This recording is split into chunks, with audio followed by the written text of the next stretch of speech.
Hello and welcome to the LRM podcast, sponsored by Adrian Flux Insurance. I'm Martin Dominy. And I'm Steve Miller. And you join us for an hour of chat about Land Rovers and everything to do with owning them.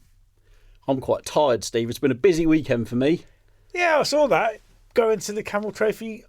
The 45th, anniversary of Camel Trophy with the Camel Trophy Club. What an absolutely awesome weekend from start to finish. I can't believe it's been 45 years. I know. It was so amazing to see such a huge range of vehicles, such an amazing group of people, including a lot of the competitors and support from the events, all in one place at Eastnor. Of all places, you know, where else would you hold it? Eastnor Castle. That is the home of. Absolutely fantastic. So it fueled your sort of like fetish for Michelin XCL somewhat then? Well, let me tell you, there were some stunning examples I did see one on your on Insta. Yeah, no, there's lots of them about. It was good. It's easy to forget what an enormous undertaking each event was.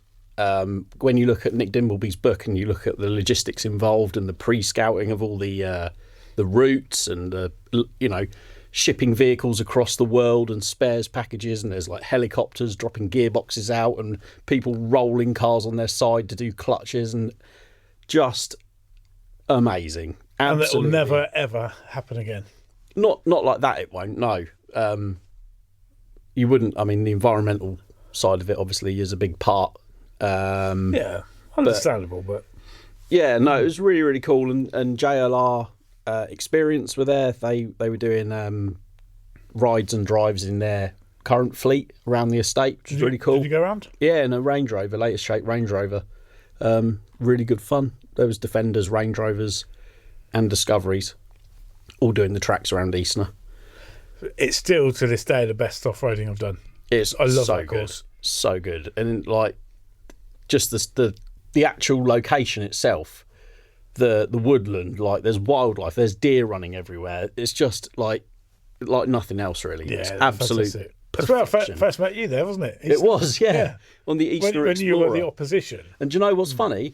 When we did the Explorer, it was the same instructor that took me around at the weekend that we had on that day, and he remembered me. He was okay. I took you around on Eastnor Explorer. I was like, oh yeah, Simon, his name is. He's a lovely bloke. Yeah.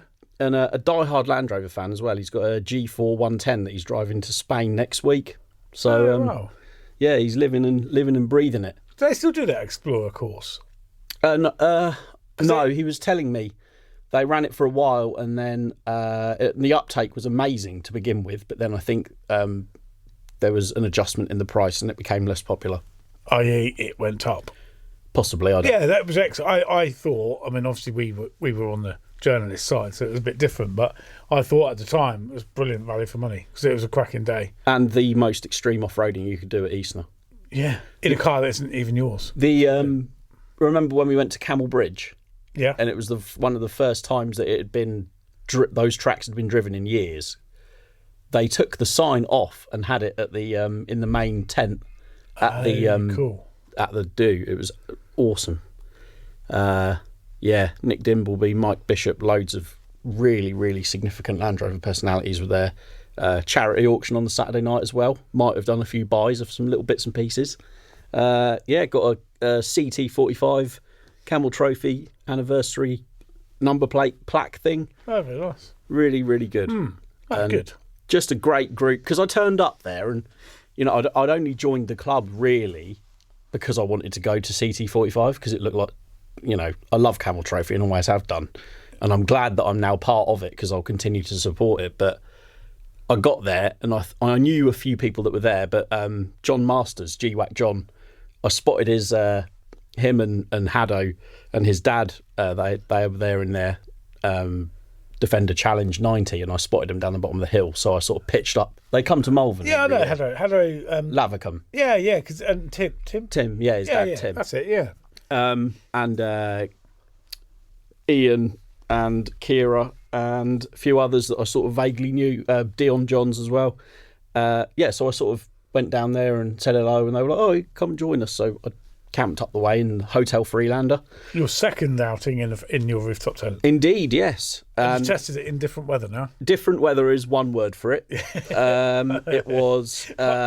I did think, oh yeah, Martin will be having fun. Extremely windy pretty much all weekend and pretty heavy rain on the Friday night, but thankfully the wind meant that the rain moved on pretty quickly, so it was for the most part sunny, bit cloudy, but there was torrential downpours. I would say that's probably one of the only downsides to a roof tent is when it is windy, it feels windier when you're in a roof tent than what it actually is. So you get out and think, oh, it's not actually as windy as I thought. Yeah, just pick up a bit more. There was a lot of that, and obviously because people were flying Camel Trophy flags as well, was quite a lot of noise. But I would do it again tomorrow. It was an awesome, awesome weekend. And we've officially made international relations. We have shaken hands with the Underpowered Hour. It was great to meet Steve Berris and Ike Goss. Oh, wow, okay. And Jenna and Linus as well. The whole team almost. The only person missing was Liza. But yeah, really, really good. Had a good chat with them. And yeah, we're going to get together and have a collaboration a little way down the line. A collaboration podcast? Yes. Oh, that'd be interesting. Yeah, it'd be How cool. many people will be in the room? Well, no, it won't be in person. It'll be across the internet. Oh, they won't be back. Okay, that'd be interesting. Yeah. I've done an over the internet one, yeah. Well, this is the thing. It's probably the push that I need to harness the power of technology, because so far to date, in all the podcasts we've done, they've all been in person. Doesn't matter what guest has been on, they've always been sat next to us. I think it makes it easier, you know. It will. What you think being in person does? Yeah. It makes it more.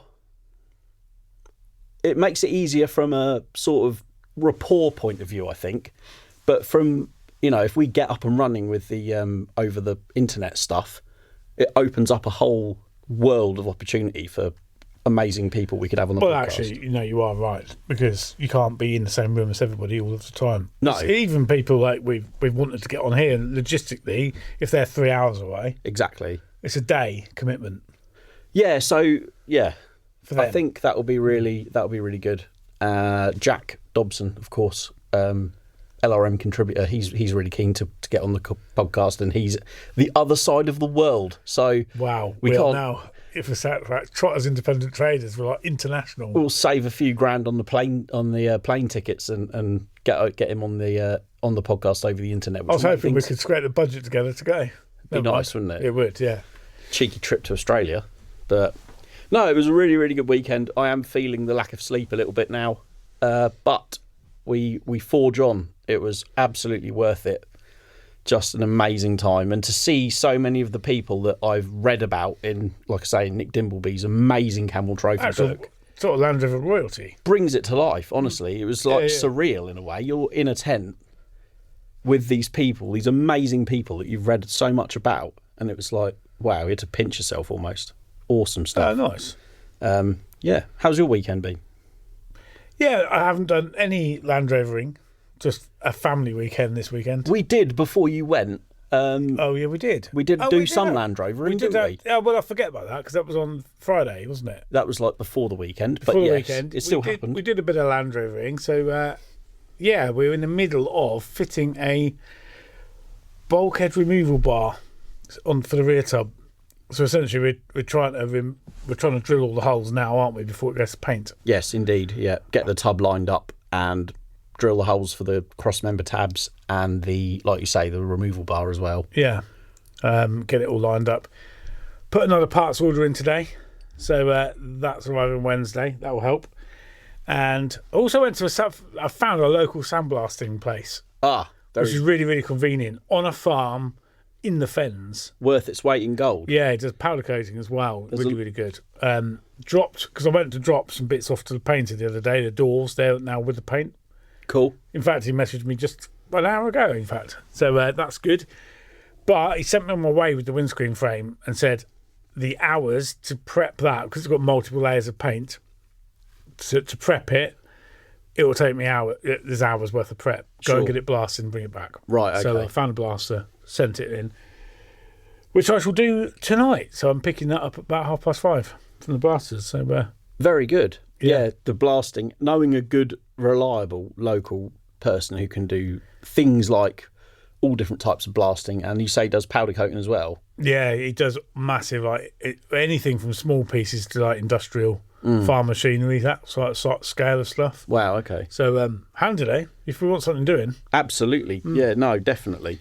And we were, yeah, we it was one of those weird sort of workshop sessions in that you don't feel like you've done much because visually not a lot's changed, but actually we did make quite good progress, didn't we? No, we did. We just want to make sure everything's lined up, don't we, before we get it painted. It would be awful to get it back from paint and then cause damage or whatever. Because I noticed when we took the tub off, didn't we, and then put it back on again. Yeah. And then I noticed if that was painted, would we have managed to get a scratch? Probably. Yeah. So that's where it's quite scary, isn't it? The tub's quite like a big old panel, isn't it? It's quite heavy and.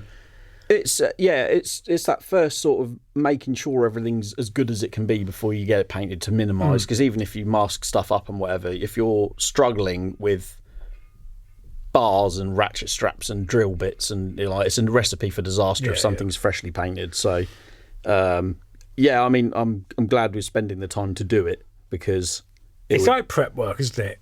It's like your final finish is only as good as the prep.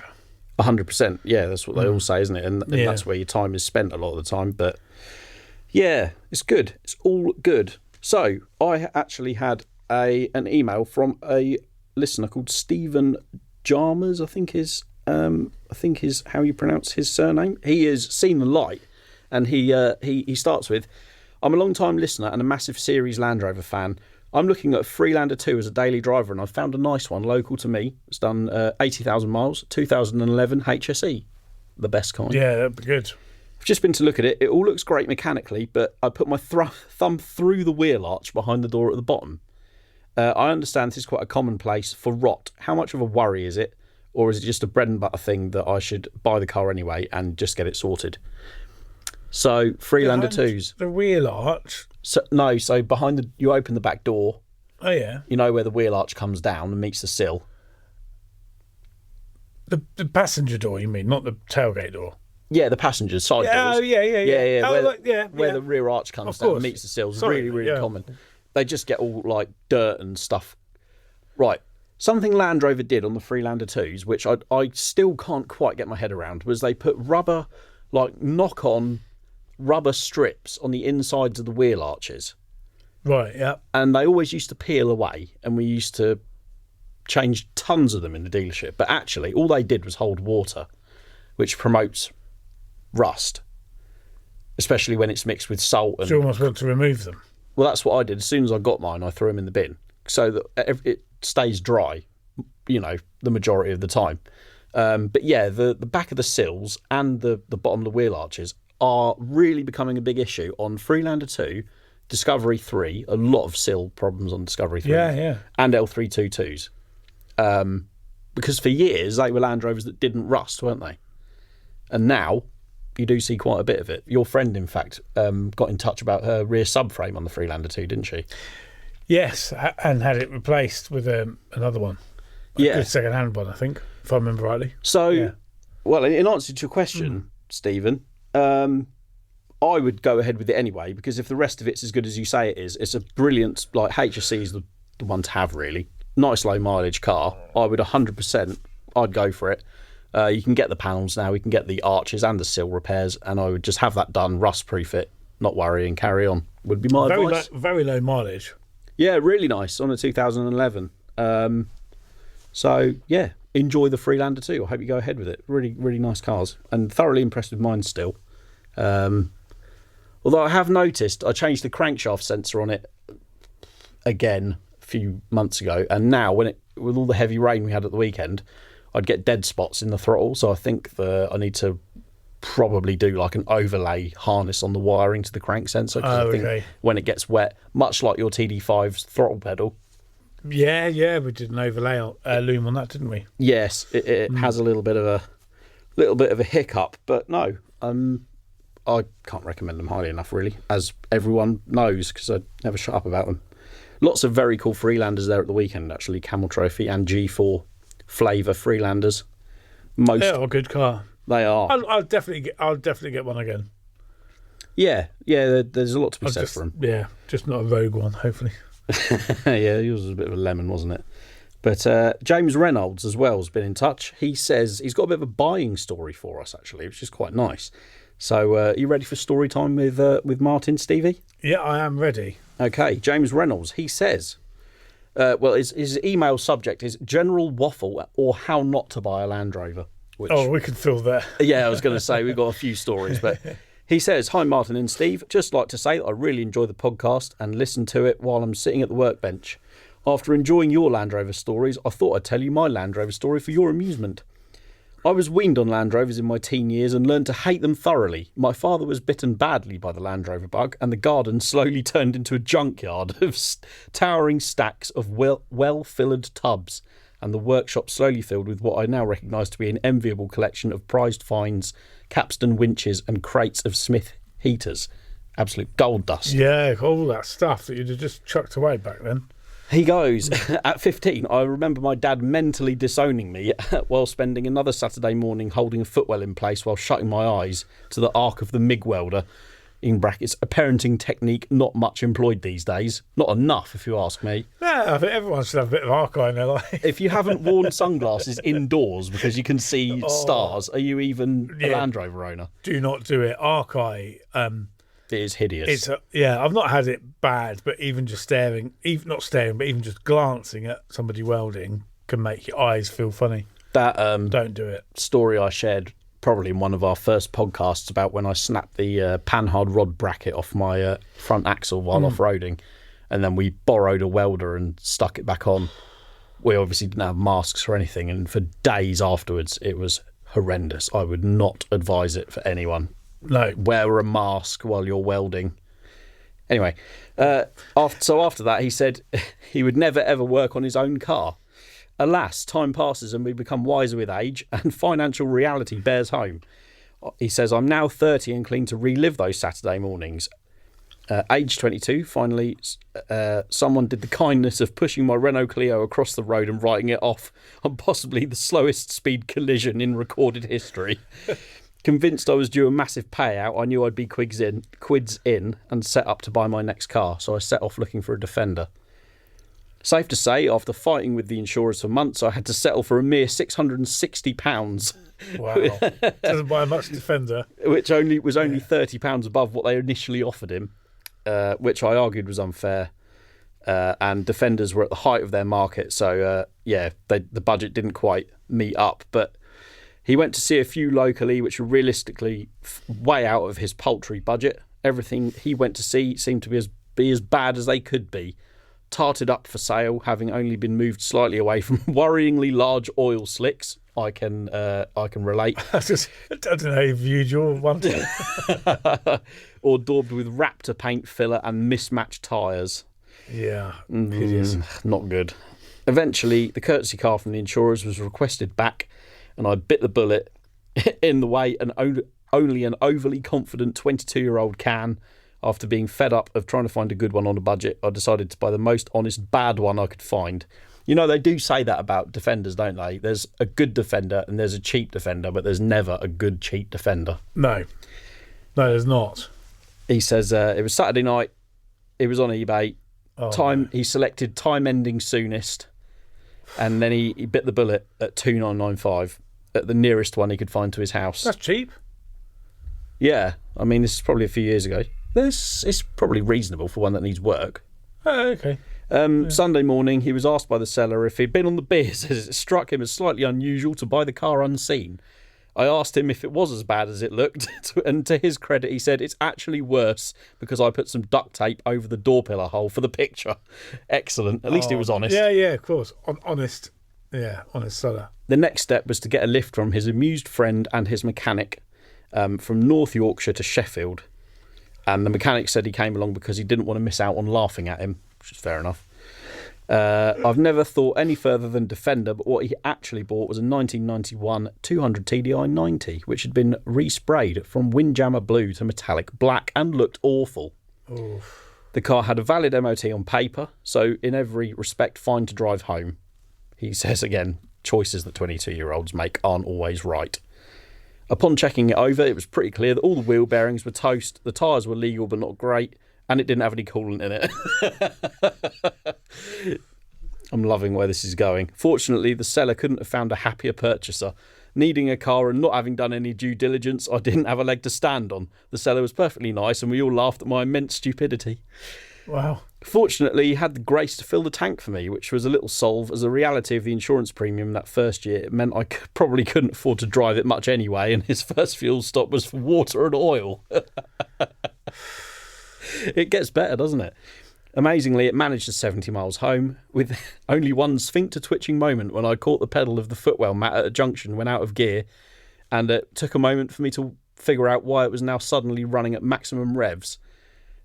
He says, needless to say, when my dad saw it, he didn't speak to me all morning, then told me clearly I'd made an enormous mistake, and then took off a little more time off for speaking to me. He was clearly thrilled that I had made use of his years of experience.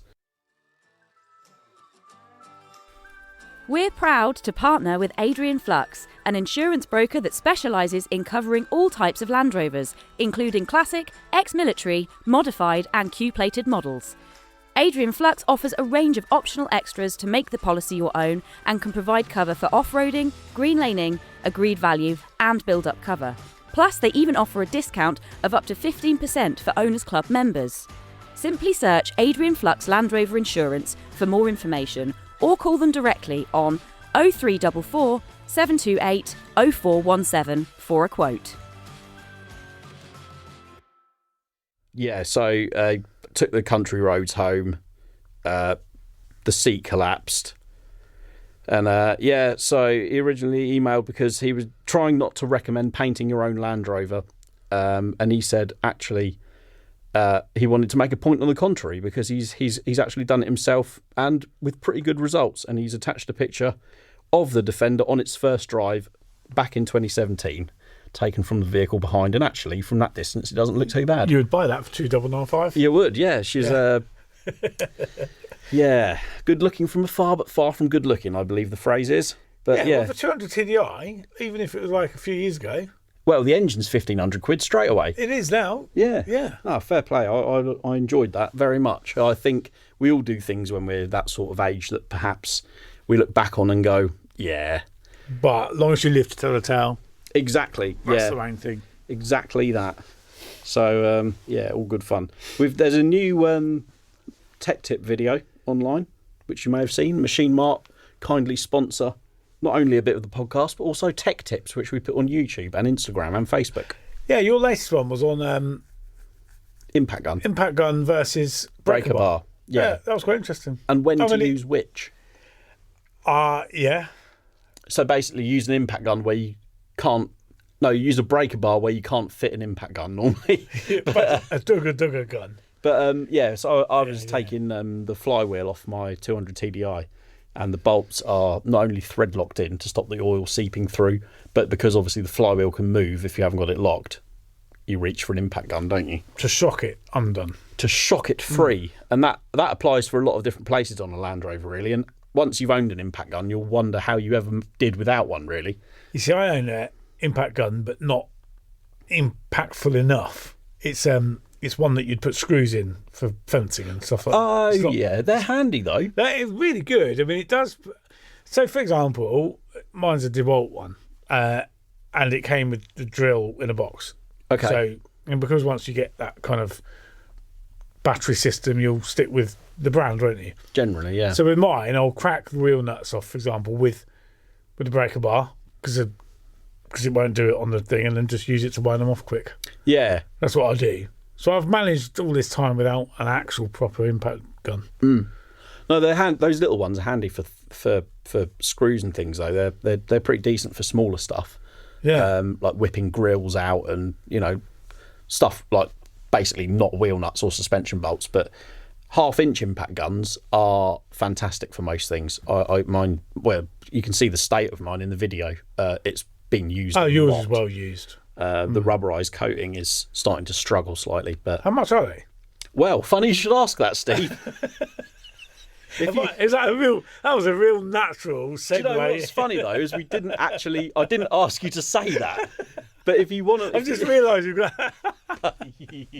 How much are they? Well, so professional, aren't we? Machine Mart have got a great deal on at the moment. The Clark CIR 184 LIP is the catchy product name. It's a 18 volt half-inch impact gun. Comes with 2 batteries and a charger. £173.99.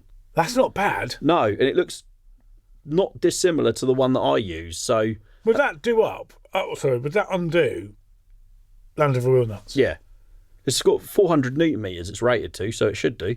That's proper. Yeah, it's a beefy bit of kit. These have really. I remember when electric impact guns really became a thing because I was Because they're working. always on a compressor, aren't they? So yeah, traditionally, I've Don't still. talk to me about compressors at the minute. I'm not happy. Oh yeah, we'll get onto that in a minute. Yeah, we will. That was threatening. Yeah. Well, I want to. Yeah, I can vent, can't I? But the bottom drawer of my toolbox is filled with air tools that haven't seen use for probably 15 years because even when I left the dealer, no one was using their air tools anymore. Everyone had electric ratchets, rechargeable impact guns. Yeah. They revolutionised really working on cars because you didn't have to like sling your airline under the ramp and then walk around and pick it up, and you could get them in places you couldn't get air tools. The air tools are really noisy. They are noisy. Yeah. Yeah, I mean, and the fact that now you can get what looks like a really good quality half-inch drive impact gun with 2 batteries and a charger for less than £200 is a bargain. That does sound really good value for money. So what was that code again? Do you know what? I've actually lied to you. It's on an even better deal than £173.99. I've just scrolled down the listing. It's now only £161.99, including VAT. As you listen to this, that might change, obviously, if you're listening to it in a year's time. But you need that, you do. I do need. Do you know what? I think you just cost me some money. You need that, you do. Yeah. No, I really, really do need it because my impact gun, it's only really supposed to be driving screws home, not mechanical. Right. No. Actually, if you're listening to this the day it comes out, you've got a week to take advantage of this offer because it runs out on the 23rd of September. So you need to buy yours tonight. Yeah, WhatsApp me that, will you? I will. I'll send you the link. Thanks, man. But yeah, This is why working at LRM costs you money. it is incredibly expensive. It? Yeah, it's an expensive job to have this. It's like going on the Snap-on van when you're a mechanic. Yeah, do you know I've never been in the Snap-on van. I don't recommend it. I have some Snap-on screwdrivers that my mate Pete kindly gave me, brand new, because he had a second set, and I saved them for best. Yeah. Like I don't use them as chisels. Yeah, you use them for actually driving screws. I actually use them for screwdrivering. Yeah. Yeah, not Anyway, beating right, on it. compressor. Oh, yes, let's have compressor. My goodness me, right? So I'm going to write a review in a magazine about my compressor. Okay. But the podcast listeners can get a sneak preview. I have a compressor. Shall I say the make, where it's from? Yeah, why not? They don't sponsor us. They can come after us if they want. It's an honest review. No, it's an honest review. Okay, so if it was a 5-star review, I'm going to give it A review out of 5. a 2. A 2, okay. Yeah. I think that's fair. So it's 100 litre, 14 point something CFM compressor. Okay, by SGS Tools. Yes. I've got quite a few of their bits. I've got axle stands. They're just metal, aren't they? Strong. Perfect. I've got those skates from SGS. I've got the jack from SGS. Anyway, the compressor, it's like a twin motor. Yeah, it's like a V-twin, isn't It's a V-twin, essentially. 97 decibels. Yeah, it's pretty loud. It's hideous. It's even louder when it doesn't build pressure. It's a hideous noise. I mean, even with the garage door shut, like my neighbours, Bob one, they know the compressor's fired up. Yeah. I underappreciated. In fact, when I looked for a compressor, I didn't give it a second thought that it would be as loud as it was. Right. So 97 decibels is ridiculous. It If is. you are looking for a compressor and you live in a residential area and you don't want to go insane, don't get this one. I got one actually. I got one second hand off my brother-in-law, but it's a Clark one, and it's got a much smaller tank. Mine's only a 50 litre tank. Yours is 100 litre, isn't it?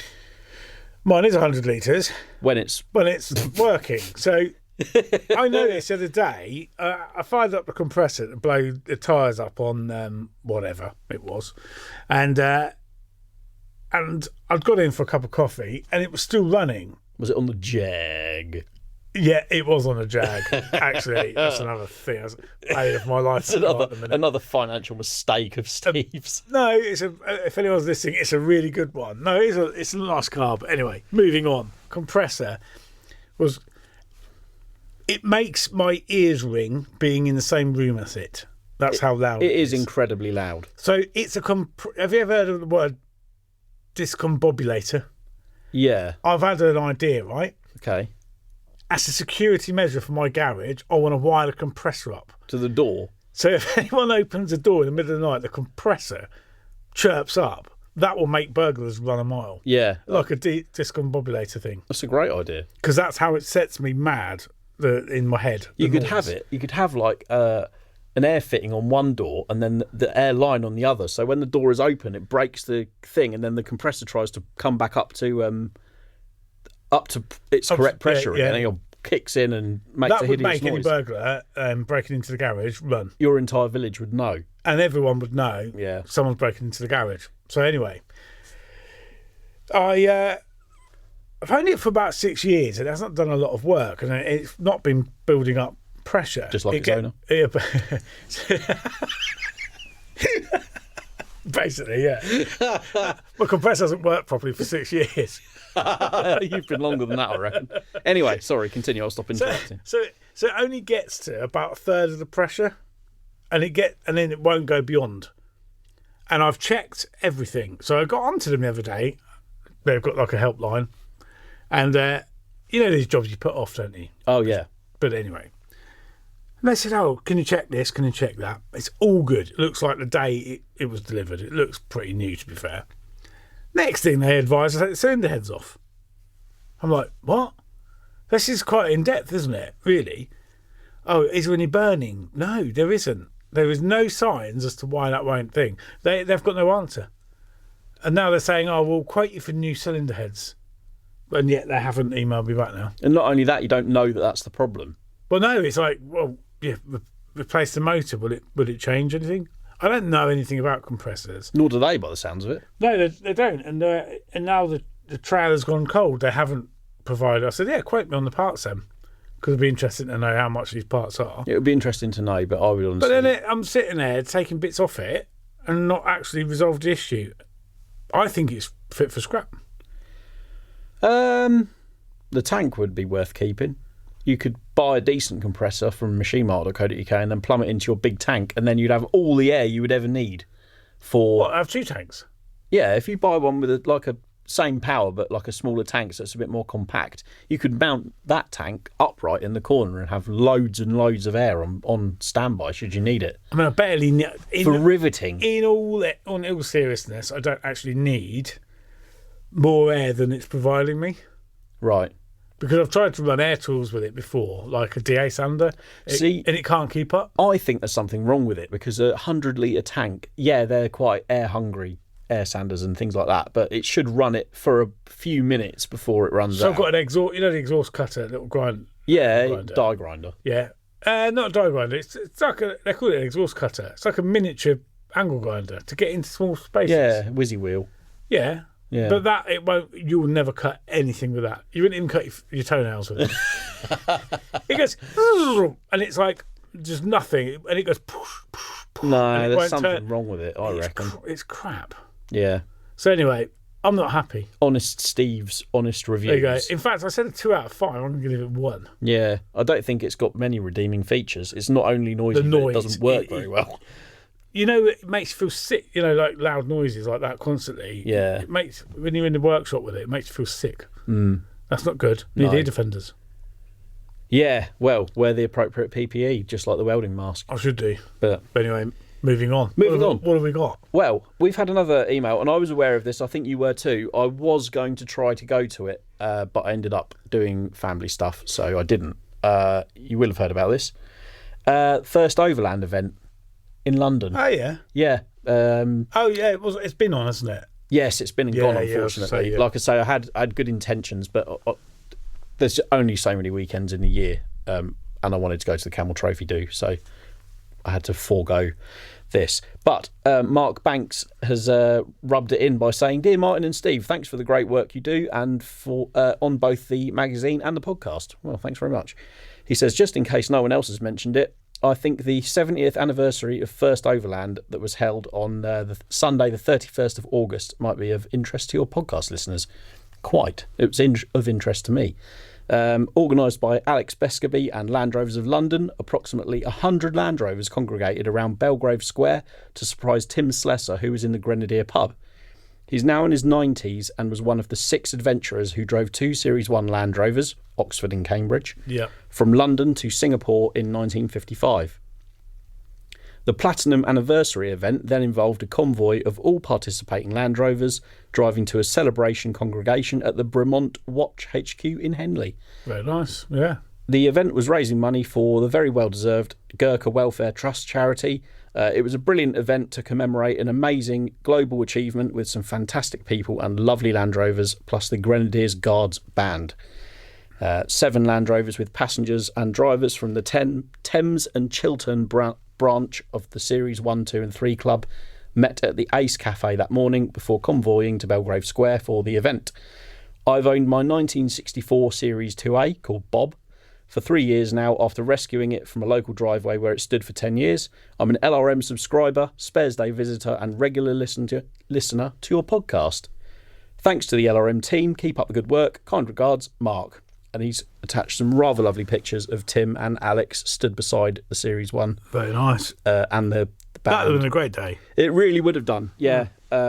It's lovely to see, much like the Camel Trophy event, people really celebrating these amazing feats, really, that Land Rover achieved back, years and years ago. It's just really cool to see that the passion is still burning as strongly as it is. Yeah, really, really, really cool.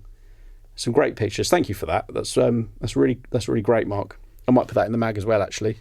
No, it is lovely, yeah. Just interestingly, right? So he said subscriber to LRM. Yeah. So I've had a word with our marketing team.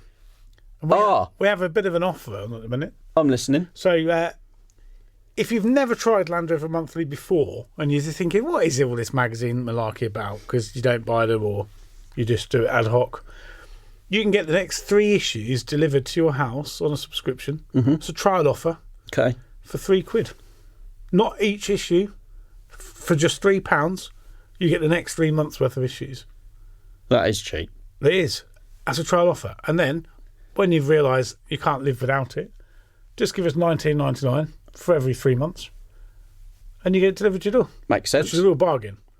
If after 3 months you don't like it, you're not tied in. Thanks very much. Give it a whirl. But worth taking it up, actually, because 3 issues for £3. That's really good. Yeah. That's less than a pint. I mean, it costs us more than that to post one. Postage costs. But it's a way of just finding your feet, just thinking, is this for me? Give it a go. Because honestly, I mean, we're really, really pleased with what we're doing with the magazine at the moment. We get loads of lovely feedback on it. It's something we put an awful lot of work into, and the contributors obviously work on the magazine. They know their onions. They're not, they're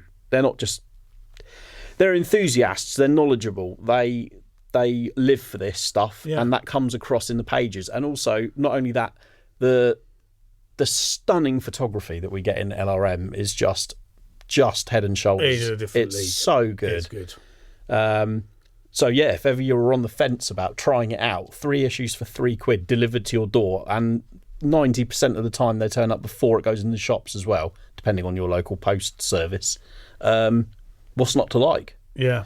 So where can people find out about this amazing offer, Steve? Head over to landrovermonthly.co.uk website. Should worth pointing out, actually, if you're outside of the UK, you'll probably need to do it on a digital issue. Yeah. You can't send them outside of the UK. We can send them outside of the UK, but not on the 3 for 3.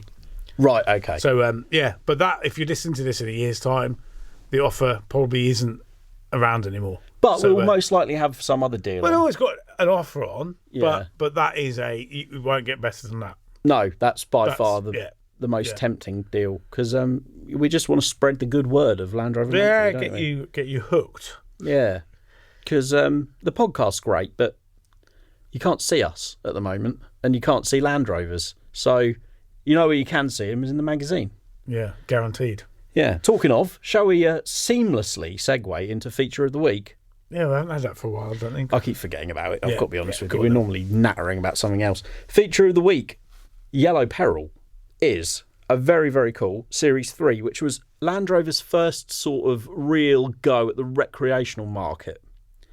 Obviously, the North American Spec 90 was, well, it's an iconic Land Rover, isn't it? Bright colours, roll cage, V8.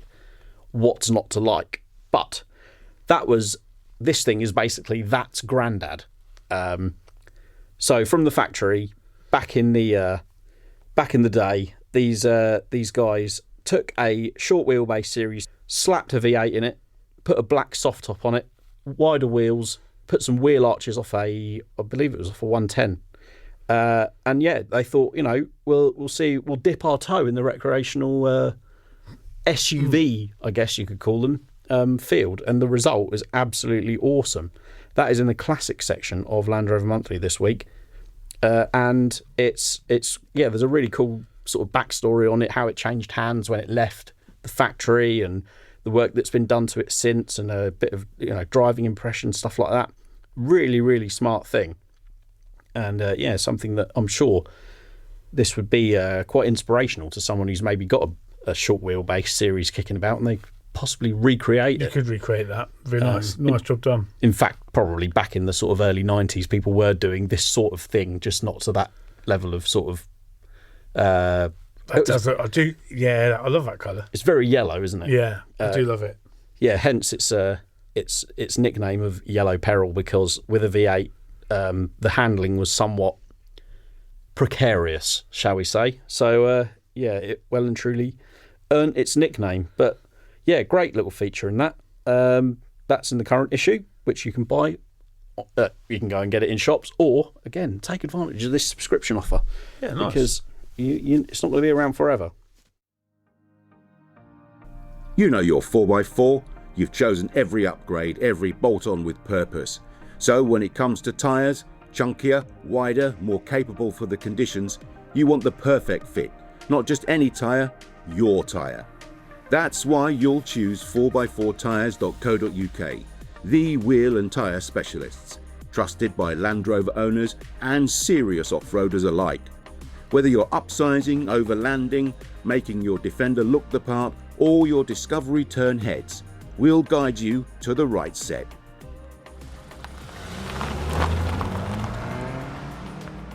With over 800 fitting locations across the UK, from online to on-road, we've got you covered. Browse by vehicle, wheel size or brand. 4x4tyres.co.uk. The right fit, the right place, the right price. The internet, right? People go camping and overlanding and stuff generally to try and avoid technology. Yeah. There's other people who go away overlanding and maybe they're, what are those things called that people do? Digital nomad. So they want to work from their Land Rover when they're abroad or camping or... Oh, yeah. There's all the van life people that do that, isn't it? Yes, Yeah. exactly that. Well, now 4B are offering an antenna mount for your Starlink. So you never need be without internet. It's a mere £35 and it bolts to the roof or roof rack of your Land Rover, or it comes with magnets so that you can stick it to, if you've got one with a steel roof, it can go straight on there. It's powder coated and you can mount your Starlink's antenna. So you've always got super fast internet wherever you are. So 4b.co.uk, go and have a look. Do you know what? We should try something else. Just had an idea. What's that? So we get a Starlink. They're expensive. We have a Starlink here at Warner's. Do we? For the events, yeah. Oh, I didn't know that. So when we were at all the showgrounds and things, we have Starlink to pick up for the card readers. That's awfully sensible. Yeah. Yeah, because sometimes there's no signal. Some shows don't Some offer that. shows don't have signal. And there's no signal. Ask so, us how we know. Well, I don't know. Couldn't Just a couple possibly. of weeks ago, we may or may not have been at a London show that didn't have any signal. well, the card readers work well enough to take the £5 parking charge, don't they? So, That's a low blow. well, if They work there, but they'd have had a Starlink. ain't bitch if it's true, Steve. Yeah, yeah. Anyway, continue. We should get one, Yeah. head into the most remote place we can find, England, Wales or Scotland, Okay. And do a podcast live stream. Live from the wilderness. And see if it works. Quite an elaborate way to test it, but I'm up for it. I don't know. It's just, we don't need much of an excuse to head to somewhere like cool No, definitely not. to do this. No, I quite agree. I got called a name the other day. Did you? Yeah. I mean, that's not an unusual occurrence for you, is it? It began with C, right? Okay. And it ended with K.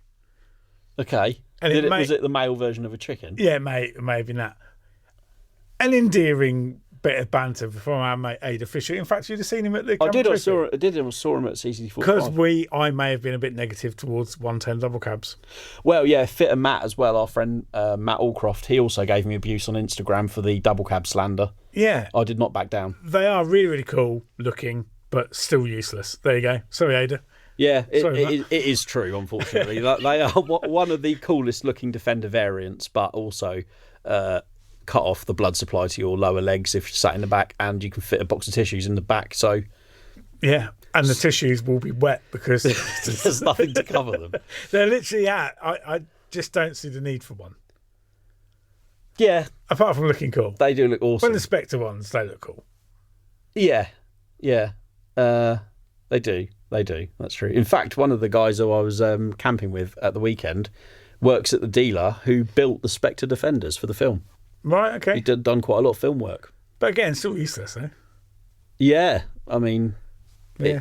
But they do. There's a reason they use them for the film, and that's because they look spot on. I think you'll agree. Cool. Another quick shout out, actually. Okay. I just want to say thank you to everyone that got in touch. To name some people, Matthew Pearce. Do you know him? Yeah, he's been in touch. Yeah, he's been in touch. Sending me lower dashes from Auto Jumbles and people's names and numbers. Ah, yes. I did, in fact, manage to pick one up. You had a little touch on that, didn't you? Yeah, do you know what? I was quite chuffed. We were scouring the place for lower dashes, weren't we? And there was a couple about, and we thought, their prices were ranging They between were. like 60 quid for a lower dash for a Defender. A real ropey one with holes. 125 quid for what I class as a 7 out of 10. Yeah. And I thought, shall I just get this one and be done with it? And I was just going to have another look round. Just as well we did. And all of a sudden there was this lower dash. And this is the beauty of Auto Jumbles, is that you just don't know what you're going to find. I saw this lower dash there. And I said, looked at it, and the chap said, it's illegal to leave my stand without buying something. I said, what do you want for this then, mate? He goes, 20 quid? I was like, I could get my money out fast enough. 20 quid? You looked at me, I looked at you, and you kept a straight face while opening your wallet. Yeah, I was very it should have been like, suck through your teeth, that's a bit rich, mate. Do it for 15? I couldn't do it. But I mean, 20 quid? It's a really, really good deal. And fair 7 play. out of 10 condition. It's not 10. I'm still looking for a 10 out of 10. Yeah. In case one comes up, but I've now got one in reserve. Jolly nice chap though, wasn't he? And we had a good chat with him. Yeah. And he was happy to not keep tripping over it. And he was tripping over it. It was there. Yeah. I just couldn't believe the time we found it, no one else had seen it. But I suppose not everyone's looking for a low dash, are they? You think they are, but they're not. No, indeed. And actually, did you see that company? I tried to ring you because I left a few minutes before. No, I still don't know who that was. Oh, I saw them on Facebook. I'd have to try and find the post. There is a company making new lower dashes for Series 3s and Defenders. They will. Is that all they make? I don't know. Again, I'll try and find the company name. But yeah, they had the bare aluminium frameworks on display, and obviously there's a company on eBay that do them. They're about 640 quid. That might be the same people. But then you've got to find foam, and where do you get the foam from? You can't just buy the foam, can you? Do they not come covered? I don't think so. Oh, I don't know. I know somebody else doing a galvanised new frame as well. Right. But that makes sense. This is almost like the obsession now with parts. They're so expensive, aren't they? To remanufacture stuff in low volumes. That's the thing, isn't it? You've got to have enough people wanting the same thing to make it, cost effective for a lot of people. But there is good used stuff still out there. And do you know where you're going to find it? In October at our Auto Jumble events. Yes, 4th of October, Newbury. Yep. The big one. Biggest 4x4 Land Rover Spares Day in the world. Indeed. It doesn't seem 5 minutes since we were saying this time. I know, it's crazy, isn't it? Week later, Ripon, up in Yorkshire. Up in Yorkshire, yeah. Nice little spares date. And then 2 weeks after that, so last weekend of October, we're back to the Three Counters at Malvern. Yes, For indeed. the last one of the year. So I love having a shopping list for used Land Rover parts. I love the thrill of the chase. Yeah, that was almost like... Do you know what? I'll give you an idea of this, right? You know we've been looking for Hot Wheels. yeah. Yeah. Oh, yeah. I know what you're going to say. Yeah, so we've been looking for Hot Wheels Land Rovers specifically in various shops. Yeah. There was a Hot Wheels stand, wasn't there? But, He's been to Newbury before. Yeah, so the Hot Wheels stand at the LRO show Yeah. was there, wasn't he? I didn't look on his stand. I looked, but I'm with you. I agree Because with you. I knew the chances of him having a load of Land Rovers would be there. Yeah. Well, that would be easy then, wouldn't it? So I avoided it because I like the thrill of the chase of going to the shops and seeing if I find one. Yeah. Oh, I'm with you. 100%. That's what I'm addicted to. That looking for it, the hunt. I mean, if you went to LRM Live this year, our 2-dayer in Malvern, the guys on the substand had a big box of Hot Wheels they were giving out to kids, and they were ones that I'd duplicates of ones that I'd found and I'd bought up anyway, and I thought, it'd be nice to give something back. But yeah, it's the excitement, isn't it, of what you're going to actually find going there, and because obviously he might have had 10 different ones, and I could have bought 10 different ones. Yeah, but then what do I do? I like the chase. I completely agree. Yeah, it's weird, isn't it? No, it's I think it's normal. It's quite fun. That's part of the fun. I honestly felt happier buying that lower dash. Well, that's what was also. I was buzzing for buying that lower dash. That's also. Well, it's the same thing, isn't it? We were looking around, we were like scouring every... There was 4 of us, wasn't there? All going up and down. Yeah, yeah. Plus, I've already been pre-warned by a few people, so thank you to everyone But that highlighted to me something about the community.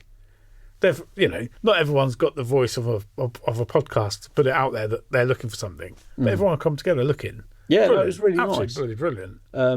Yeah, it was really, really good. I enjoyed that. I like looking for bits and pieces. There's a few more bits I need to get.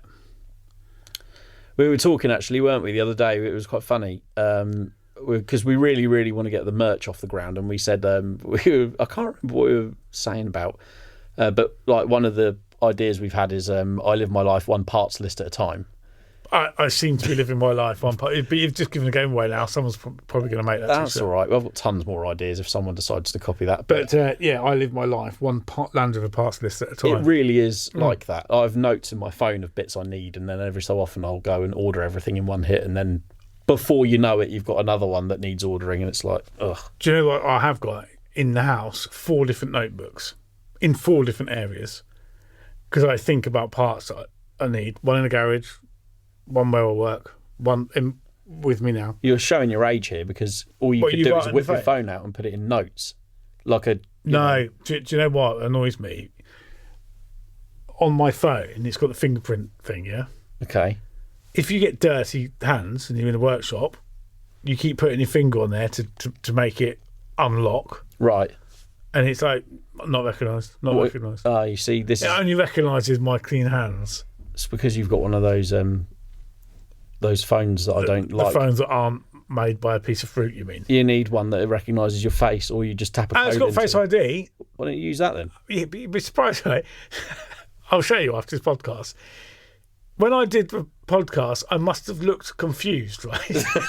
So, I did my podcast? Is that not your default setting? Yeah, but it must be right. So when I did my Face ID on my phone, when I set it up, I must have looked really confused. Because I worked out that if I have a normal face, like now, like if I look at my phone, it will not unlock. Right. But if I pretend to look confused, it goes. I have to put a face to it. It does it. What if I told you could reset it so that it looks... Can you do that? Yeah, you can change. You can run it through a fresh thing and get it to calibrate again. Oh, okay. I'd do that rather than have to pull a face every time you want to unlock your phone. I have to go like that. It unlocks. I have to look a bit gormless at it. I mean, to be fair, I can see why it works so regularly. Oh, God. Oh, anyway, so yeah, it's all good. Oh, I'll tell you what. Do you remember a little while ago we put it out there to people to try and sort of name their dream 5 Land Rover garage? Oh, wow, yeah. We had a bit of a late response to it, so let me find this now. Mark Parsons, regular listener and emailer in. Don't forget, if you do want to send in your question or your bit of feedback to the podcast, simply email editorial@lrm.co.uk and we will endeavour to read it. And we absolutely love getting your comments. It's absolutely fantastic. Mark has got in touch. He says, "Hi Martin and Steve, here's my list of favourite Land Rovers as asked on the latest podcast." Right, okay, so it probably wasn't Mark being late, it's just me being late getting to his email, so apologies for that, Mark. He kicks off with a strong contender, Freelander 1 3-door soft top. That would be a pre-facelift. Yeah, very early. I remember the... First Freelander I ever drove was one of those, S-Reg. Yeah, 1998, at 1.8k series. I think at home I've got some of the original launch literature for the Freelander, and I can picture in my head now the colour of the 3-door soft top going through a puddle and the water is spraying up down the side of it, and it's got people sat in it with the soft back off, and it looks so cool. I loved all the marketing stuff from that era. Yeah, really good. Really, really good. So that's his first one, 3-door Freelander 1 soft top. That hasn't eaten into the budget much, I'll be perfectly honest. Second one, Series 2 109, lights behind grille, but set up as a recovery truck. Very nice. Yeah. A bit like a Goodwood Revival type. Yes. That kind of look. Goodwood Revival, indeed, was on this weekend. Yeah. That looked very wet. Yes, it probably would have been. But a very, very cool event, and one I hope to get to at some point. There's lots of Land Rovers. You could almost go as you are. Yeah, cheers, Steve. Wouldn't need to get imperial dress or anything. Just go as you are. But that have a 1980s look. Nor do I. I wasn't even born then. You just sort of, fit in quite well. My hair is a mess because it's so windy today. Anyway. Yeah. Goodwood Revival. Yes, in fact, the latest issue also has a big piece on all the new stuff that was at Festival of Speed, and including some of the older stuff that you can see around Goodwood. So if you ever get the opportunity, definitely go. It's very good. Cracking place. His third one, he says, Defender 110 Adventure Edition. So last of the line, 20. Orange and black. Yeah, also available in grey and black, but you don't see as many. No, but if you're going to have an adventure, I think it's got to be orange and black. Yeah, I think so as well. It looks like a bit more special, doesn't it? It does, yeah. Discovery, he says after that he'd have Discovery 1 3-door commercial. Very nice too. On steel... on the steel 5-spoke wheels. Yes. Yeah. They look awesome. Interesting, or perhaps not interesting story. He never specified the wheels. I'm specifying the wheels on that particular car. Yeah, fair enough. When I was looking to buy a Discovery 1, a good few years ago now, there was one on eBay. It was a white commercial, and I actually went to London to look at it because I was that serious about buying it. And it had, it was one of those vehicles that looks so much better in pictures than it did in person. But it had, I forget the name of it. It was either Auto Style or Auto something body kit. If you've never seen one of these, they're the weirdest body kit. They're like so 1990s. It had like deeper bumpers, deep sort of side skirts that kind of curved down at the ends, and a spoiler on the back. Like I don't know how to describe the spoiler. I'm trying to think of something that's similar to.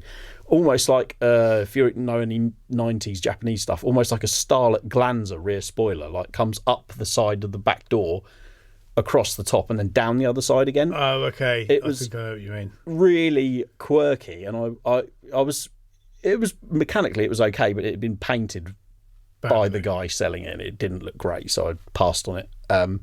But yeah, I'm pretty sure I've got a brochure for one of them. I quite like brochures. Got a brochure for one of them at home as well. Discovery 1 accessory brochure. I have to dig it out and check the name, but yeah. You can get, there's a trader, I think, at one of our our Spez days that do all the brochures. Yes, I've seen them. Yes, very cool. If you like your old literature. Is it John Parsons Car Books or something it's called? Yeah, it's definitely... Yeah, Car Books in the name, certainly. I can't remember the guy's name, but yeah, he's got some really cool stuff. Yes, if you're into brochures, check out our Spares Days. It tends to have an indoor trade pitch. So go into one of the halls and he'll be in there. You can get some real gems literature-wise at our Spares. Like, yeah. The workshop manuals and parts manuals are like gold dust. Like, they're so useful to have. And he finishes off by saying his fifth choice would be a Range Rover Classic with the Brooklands kit. Oh, very nice. Brooklands edition. Yeah, that's very nice. Yeah. That's a fine lineup. That is quite a different lineup. Quite diverse. Yeah. Yeah, no, I think you can't really argue with those choices, to be fair, Mark. Good on you. So, I think that's probably it for another week. I am ready to tie up some loose ends and probably go home and go to bed. Yeah. I'm tired. Come back a bit fresh. I had to dry the roof tent out this morning, obviously, because the weather was so... there was quite a bit of rain at the weekend. I had to put the roof tent away wet, so this morning I had to... I hate that when that happens. Well, we were lucky. Because you know you have to come back and do it again. Because this morning it was sunny but still incredibly windy, so it was a prime roof tent drying weather. Are you in the Freelander now? Yeah. Oh, yeah. Yeah, so I got up, put the roof tent up outside, waited. It was so windy that it was trying to pick up underneath the sort of open end of the roof tent where the ladder comes down. It was trying to blow it shut. I've had that happen to me. I was on a hillside, believe it or not, near Rutland Water. Oh, right, yeah. On a mate's field, and the wind did hook it up. But you can tie the ladders down. I don't know about yours, but it's got little eyelets. You can no, put mine. like a what do you call it? Tent pegs.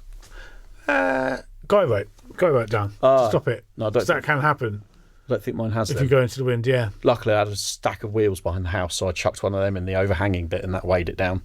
But it was a bit precarious. The ladder kept getting dragged about, and I was thinking... Oh, wow. Okay. Yeah. Yeah, that can happen. On the upside, it did dry out very quickly. But you know the other thing you can do What's that? is get one of those heavy-duty tent pegs, you know, the sort of almost like the marquee ones, Yeah. and just bash it in and hook it over the bottom rung. That's a good idea. Yeah. Mine has got a strap. I think it's designed to be so you grab the strap to pull the ladder back off the roof, but I could peg that down. Here's a question for you. Genuine question. When you've got... Because you've got similar style roof tent to me, haven't Very you? similar. Very similar. Do you ever feel a bit nervous about climbing into the roof tent, the bit that's hanging in midair? Because it seems to me, even one person going up there, that's an awful lot of force right on the outer edge. I was... Okay. But they are rated, even for someone of your size. Quite a stout chap. Yeah. No, I joke, but you think the ladder is also holding up. I don't know. The ladder doesn't really offer any support. Why? It's not supposed to. How can it be? Well, because it's on the ground, isn't it? Yeah, but the ladder telescopes out, doesn't it? It's certain sections. Yeah, but it doesn't. Once it's touching the ground, it doesn't collapse on itself, does it? Well, no, but it's not fixed, is it? Depends on what you're camping on, I suppose. No, but if that's on the ground, then it's still going to add us a kind of a leg of support. Okay. But yeah, I do know what you mean. I always think It feels weird, doesn't it? because I'm You're no Slim Jim yourself. no, I'm not. I'm over 100 kilos. But it does Might be feel a bit more than 110 kilos. I don't know. well, regardless. But it's a fair old weight It, to hang. Yeah, because it's just yeah. I don't know. But if you look at where it hinges, that can only lock into there. yeah. So it's not like it can. No, I know what you mean, but it does feel odd. Anyone who's got a soft shell roof tent will have gone through this when they first got it, but I think it would be worse if the ladder wasn't there. I think it would allow it to flex more yeah, probably. towards the ground. Yeah. But just don't go bouncing around. Just get in and lay out. I always feel better because I always sleep with my head furthest from the opening. Well, you should. You just crawl in that way, don't you? Yeah, but I always feel better when I'm lying down and I feel like it's only really my legs that are in the bit that overhangs. Yeah. Like, and most of your weight is above the roof. In the middle, that feels a lot centre line, safer. beyond, yeah. But like, yeah, I don't know, just a weird sensation. Have you mastered getting out No, so and finding your feet? I'm currently trialling different methods of getting out. Currently, my preferred method is to unzip the door and then climb out forwards. Forwards? Forwards, yeah. Oh, dodgy. Why? Would you go down? Would you go down a ladder forwards? I went down the ladder forwards at the weekend. It probably doesn't look that graceful, but you can see where you're going. No, you should always turn around. 3 points of contact. Yeah, you should always turn around. Yeah. Cool. I'll try that next time. Oh no, I can't tell the story. I was just about to tell a story. I can't tell it. You can. Come on, we'll sign off with it. Yeah. So. That changed your mind quickly. Yeah. So somebody was in a roof tent at one of the Land Rover shows a few years ago, and he was on his honeymoon. Okay. And he may have been standing on the ladder. Really? That's why I said I can't tell the story. Okay. With Right. his wife may have been Having a nice time. in the roof tent, Okay. but he was actually on the ladder. Right. And in the excitable moment, he may have fallen backwards and No needed way. medical assistance. Yeah. That must have been He fell embarrassing. from the top rung of his ladder backwards. The cheeky rascal. Naked. Wow. What an ending to this week's podcast. I'd never heard that story before. I'm genuinely shocked. I wasn't there. This was before we had the shows or did anything with the shows. Right. Wow. Yeah, the medics had to come along. Is it someone we know? No, I don't know them. Oh, okay. Well, I don't know. I don't know the guy's name. Anyway, But yeah, he fell backwards, completely backwards, on his back, in a lot of pain. honeymoon to remember. Crikey. And He clearly wasn't nervous about. yeah, he wasn't worried about which way he came out the yeah. Anyway, right, that's quite enough of that. What? Told you, I wasn't sure whether he could or couldn't. That's fine. I think it's okay. Yeah. We've already slated a air compressor, so there's nothing wrong with telling stories that. Yeah, no. Perhaps borderline. Yeah. Anyway, so no, yes, yeah. that's probably it for another week now. You're going on holiday soon. There's going to be guests. Guests are happening. We've got Guests are we've got happening. 2 guests lined up for the next 2 podcasts, so you'll really. Will you be enjoy on them. holiday when this comes out? No, not this one. This is coming out Next week? this week. What? Yeah, Like 2 days' time? yeah. Oh. Things are all happening in funny orders Yeah, they because are, I'm yeah. going away for a bit, and I need them Not to to make prison. sense. Not to You're prison. going away for a bit. No. You mean you're going on annual leave? Oh, prison would be lovely. Imagine that. You wouldn't have to cook anything. You could just have peace and quiet. Well, most of the time, maybe. Well, yeah. I've not been to prison. Have you ever been to prison? No, of course I haven't. I just thought I'd ask. No. You never know, do you? Have I ever been to prison? Fashion police might have got you. You can't say that in that show. Right, shut up, Steve. Right. Thanks ever so much for listening. I'm signing off now because this is going way off the rails. If you want to follow us on Instagram, you're Steve Miller Automotive. I'm Land Rover Martin. Definitely follow Land Rover Monthly on Instagram. Check out the Facebook page. Check out YouTube. Leave us a rating or review for the podcast if you'd be so kind on your preferred streaming platform, be that Apple or Spotify or any of the others. We really appreciate it. Don't forget, if you want to get in touch, editorial@lrm.co.uk. We really, really enjoy getting your questions and we love seeing your feedback. What else is it? Oh, 3 issues for £3. Just a little reminder. Why would you not take advantage of that fantastic offer? If you're already a subscriber, sign up a friend. Yeah. But I mean, it's a gift. GDPR breach, possibly, but you should just. No, it's not a breach. You can do that. It's Okay. there's a option to. Oh, yeah, you buy can for buy some- it as you a can buy it present. for somebody else as a present. Yeah. What? Perfect Yeah. birthday present. Yeah. It's a present they receive every month. Not just Exactly. It truly is the gift that keeps on giving. once. Anyway, you're not a salesman. Let's go. You need to order an impact gun. I need to do some work. Yeah. Whilst that offer's still on, because that's really good. Yeah, definitely. And then I'll use it and then write a review for everybody that didn't buy it, and hopefully it'll be a 5 out of 5 review. And you can gloat over the excellent price you got it for. Yeah. Right. Anyway, that's quite enough of that. See you next week. Bye for now.